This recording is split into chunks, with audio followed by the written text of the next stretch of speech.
ตัวยากเนาะคนสวยคนงามของข่อยเอ้ยหลาน ใน เป็ ยั น ง เวิ อี น กเนาะมื้อนี้เนาะเสียเงินจักบาทอีกเนาะมื้อนี้เอาจักบาทล่ะ ตัวก็หูข่อยบ่ได้มาขอเงินเจ้าดอกคนนี้ เหรอแล้วไปซะนะ เพราะว่าสิมาขออันมีเมียอีกจะคนไหมเจ้าสิอนุญาตป่ะ อยากได้เมียอีกจักคน ข่อยเห็นเจ้าเมื่อยข่อยเลยจะหามาเพิ่มช่วยเจ้า เจ้ามั่นใจบ่เจ้ามั่นใจอยู่บ่ มันใจแล้วบ่มันใจคนนี้มาขอสิ อ๋อ ข่อยมาขอให้ดีเลยนี่เรื่องทีหน้าที่อนุมัติอนุญาตให้เนาะเห็นบ่ ได้นะ ได้ครับ ได้เมียอีกผู้หนึง เออ อ้าวได้นะ แต่ว่าเฮาต้องแยกกันนอนได้ อยากกันนอนยังเด้อกันนอนกันตัวแข็งสิแข็งสิมวนแต่ยันมันน่ะเจ้าบ่ร้อนบ่ แยกกันนอน อยากกันนอนแนวใดอีก เอ้า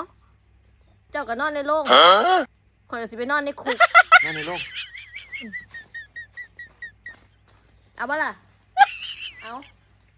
ไปไว้แต่สิเอาหรือบ่เอาล่ะ